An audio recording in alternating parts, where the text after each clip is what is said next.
need to smile and giggle and be more meager because it makes other people more comfortable. That's not what my job is about, all right?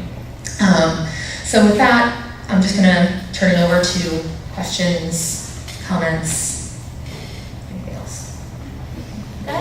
So you were mentioning something about, we have to all support each other. So coming from a male side, what can we do as males to kind of help break down those barriers and those perpetuations and stereotypes and whatnot? Be aware of the behavior. It's very, very easy to overlook because sometimes it's so subtle you wouldn't even think about it. So keep your eyes open, listen for things, and if you do hear or see something that is, sexist or even bordering on it, if you can make an effort to step in and say, hey, you know what, like, this is my experience. Maybe you were thinking about it the wrong way. Or just be an example of what you think equality should be.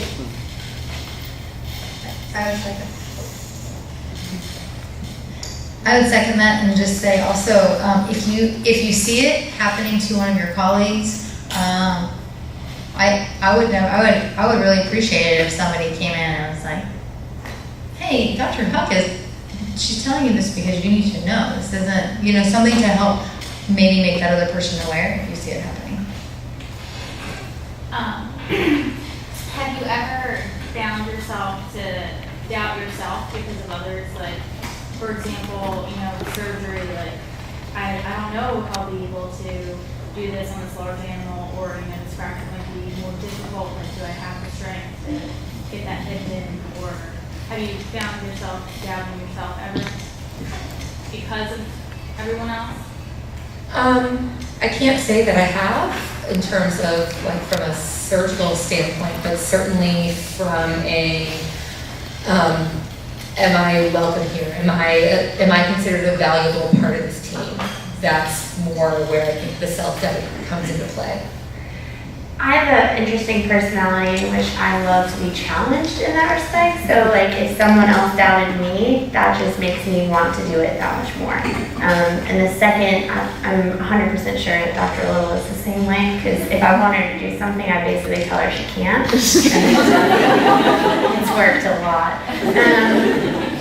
So it depends on your personality. I am the person that, like, I might not physically be able to get this cow in the right situation that I need him to be. Putting a vaginal prolapse in is a huge undertaking as far as physical demeanor and what I need to do. And you basically need to stop before you just freak out and you're getting yourself in a situation that makes things a lot worse. You kind of have to stop and have a conversation with the owner. Listen, in order for me to be successful with this, I need you to help me with this. I need you to come up with a way that we can move this cow, straighten her legs out, and then put me in the best place for me to actually fix this cow.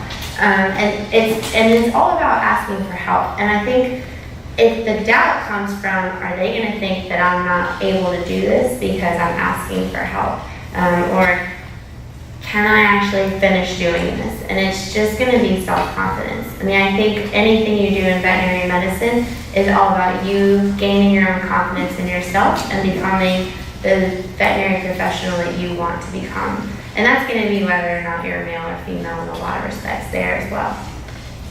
I don't know.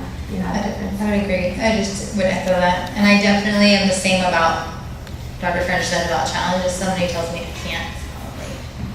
Probably actually why I'm a veterinarian. No, but it's truly like if someone tells me I can't, I really believe that I can. So just to add to that, I'll say from some of my experiences, I've learned that like I don't have to either. Like I don't need to be forced into that situation where I have to do it.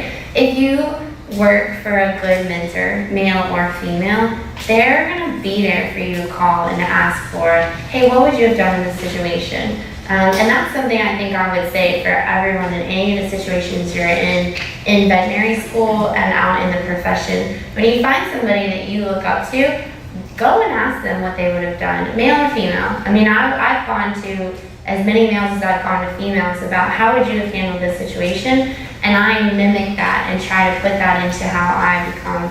And most of the males that I work with they're old men. They're not gonna do, like, I'm stronger than they are, I promise you. We can arm wrestle if you want. So they're gonna have little tricks and traits that you don't have to be that big, strong, burly person, or, you don't have to have that. You just have to have the brain to do it and the confidence in yourself to do it. I think there's some questions. Do you have any advice for women going out into the workforce when it comes to the pay gap between male and female and how to market ourselves? Oh, wow. Don't be afraid to negotiate. Many people do not do it, and they don't do it effectively or to their benefit. So I agree. And ask for what you want. One thing I tell myself, for me, I can only talk about my own experience, but hindsight's always 20/20, right? And I've made a lot of contractual mistakes, to my detriment. But I will say that one of the things I tell myself now, and I don't know if, and this just helps me personally, is that I remind myself, I think women, we are very, in general, we have very strong imposter syndrome. You guys familiar with what imposter syndrome is, right? Like, I'm not really good enough. Like, I really appreciate you even considering me. Like, you seem like a really nice person. Like, I'm gonna do my best for you. Whatever you think is fair, right? And I think that's some of just our culture too, our upbringing. And so I do tell myself when I'm in that situation, now that I've looked back and like, why didn't I ask for more? Or thought of the intangibles beyond the salary, before I go in, I say, negotiate like a man. And I write things down. Don't be afraid to say what you need. Be direct. And don't be afraid to say what you need and then sit there. And let them decide. the sitting, yeah. I mean, normally you're not doing this face-to-face anyway. It's generally like over email or over the phone. But it took me a long time to come to terms with they're expecting this. If I was a man, there'd be no question that this is what would be happening. So as a people pleaser personality in general, it's very against my nature to ask for anything. And so I did have to train myself, but that being said, for the number of times where I've gone and said, no, I would really, professionally want this much, and I would like X, Y, and Z. I've not had a single person come back to me and say, that's ridiculous, you're the evilest person in the whole world, and I can't believe you just did that. It's, oh, okay, great, most of the time. So you're not gonna get burned for the most part. Go ahead. And I would say from a younger professional's experience, I still am learning it. You need to do your research as well. There's quite a bit of information out there about like what the typical veterinarian is getting paid for in every different regional area, what the pay grade is on different perspectives. And call them out. Just say, well, you don't do it in a rude way either. You can just say, you know what, I just personally or I professionally think that I deserve this much. This is what I was expecting. If you're not able to reach that, thank you for your time. I really appreciate this experience. And you can walk away from it. You do have to do your research to know where you should be asking. And that's something that I'm still learning. Dr. Little's brother comes in and he works with the business club, and that's something I didn't have at my veterinary school. The business club, I think, is a great option for you guys to learn. I think they're developing another salary negotiation sort of aspect as far as our administration for you guys, and that is take advantage of it. I mean, really learn. These communication labs that you're going into, it's the best place for you to just fall apart and be like, oh my God, what? Okay, let me try to get this better. And these are things I didn't have, at least in vet school, that you guys can really take advantage of. So. Yeah. For most women, I think we're perceived as being more empathetic towards clients. How is that handled? Maybe a case just really gets to you and you cry and don't be so emotional and what's told to you. How do you handle those kind of comments? Are you saying your boss essentially is telling you you shouldn't be so emotional with your clients? Just to make sure I understand the question. I think there's a difference between being upset when a client or when a patient is sick and you lose a patient versus, being emotional multiple times a day. And it's not that you shouldn't be an emotional person, it's that are those emotions getting in the way of you being able to do your job? And that's where the difference lies. And so, I can't say I've ever had that experience. Apparently I'm like a stone cold. I guess, no, I've tried many times. I'm a softie for my patients and my clients. But at the same time, you need to keep your emotions in check if they are affecting your work. And so if somebody's giving you that feedback, I think what's also important is to do some self-reflection and decide, don't just bristle up and be like, oh, they're just, I'm a female and that's how I am, and that's how I'm always going to be, and they just don't like that I'm an empathic person.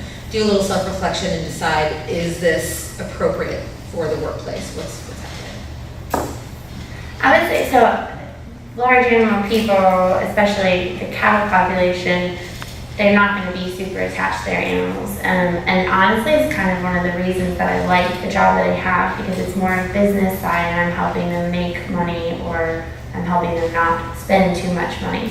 But that being said, there are 100% days where I am upset that I didn't do what I could have done, or that I couldn't have saved that animal. And there's been different situations in which I'm just going to hold myself together in front of the client. And that's why you get to go behind a door somewhere and you get to have your moment where you're just like, oh, that was terrible. There is a moment of professionalism that you're going to have to hold on to. And you need 5-10 minutes to yourself, get it out, move on with the rest of your day. I've had many clients that are very attached, especially my small ruminant owners, that I'm crying with them. And they have actually appreciated that about me. A situation where I'm there till 3 in the morning and I just couldn't do it. I couldn't fix them. That just happened. And it happens. You have to be able to then pick yourself up, move on with the rest of what's going to happen. And there are times for emotional and empathetic moments, and then there are times where you have to kind of be professional in that sense. Small animal people get so attached and it becomes such a hard thing for me. I'm like, ha ha ha. Like in the exam room, I'm like, and then the minute I walk out, I'm like, oh my gosh, oh.